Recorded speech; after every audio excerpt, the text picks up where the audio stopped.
We hadn't eaten for 3 days, literally.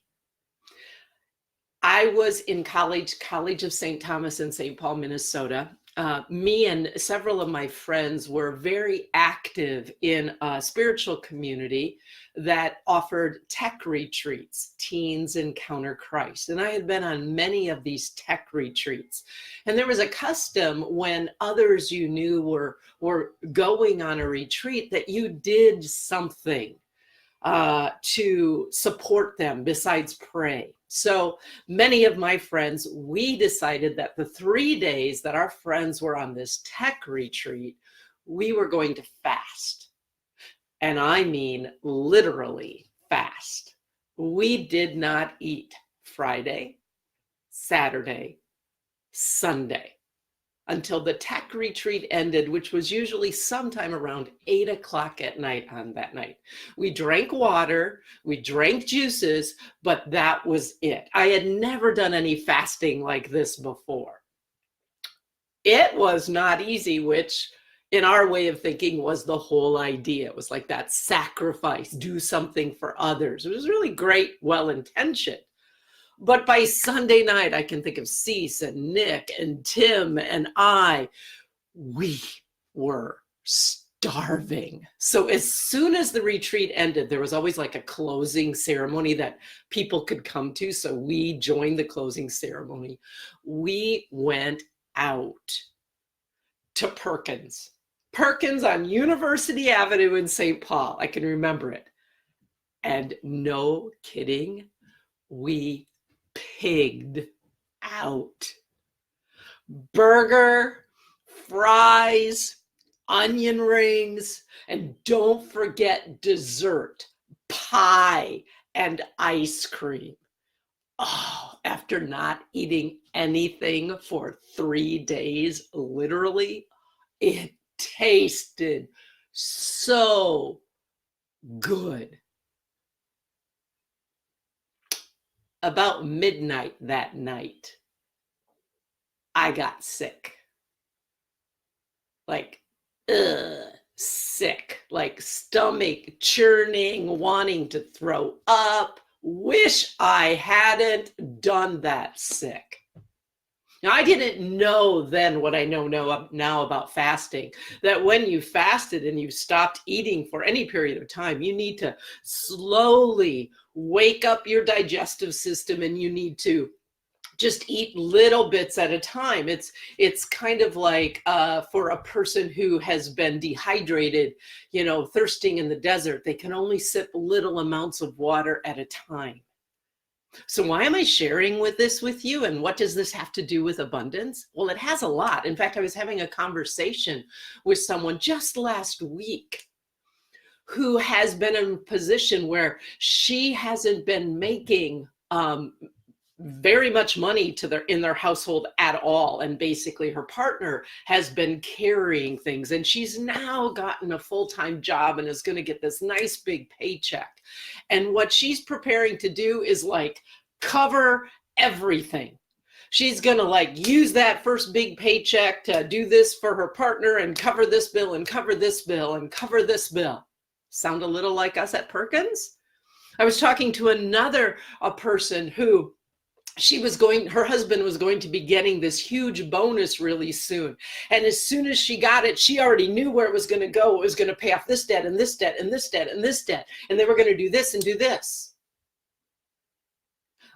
I've done that too, not just around food.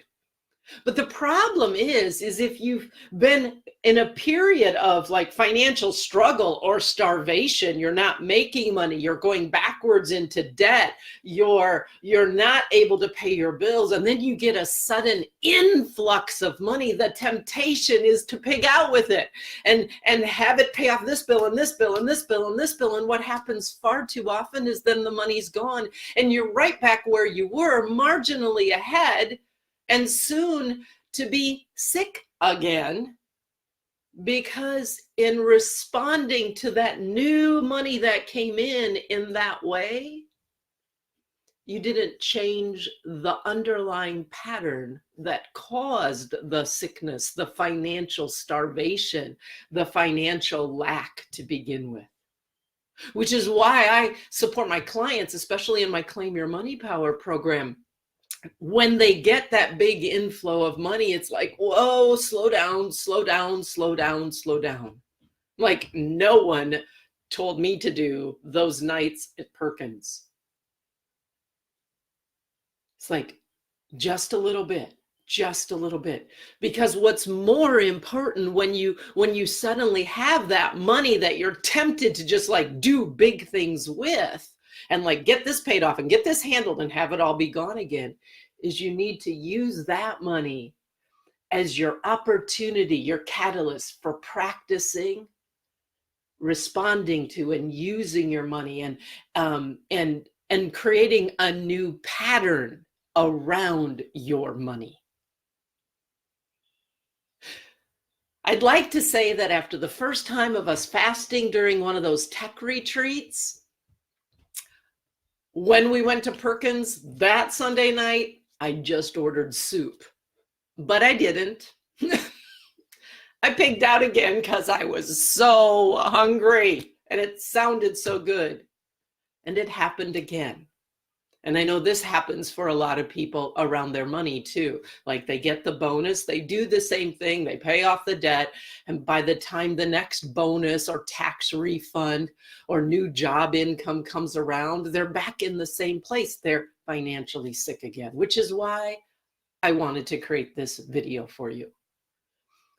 To tell you that's not the way. To go from nothing to all, to go from nothing to fast, to just having it be about paying off your bills, that's not the way that you can experience abundance around money. That's not you claiming your money power. So my question of you, if you can relate to this at all, if you have a tendency to just try and binge when you've gone from not having money to suddenly having some, let me go spend it and buy the things that I haven't been able to buy. If binging has been your pattern and it winds up having you get sick again and again and again, then I challenge you to do it differently.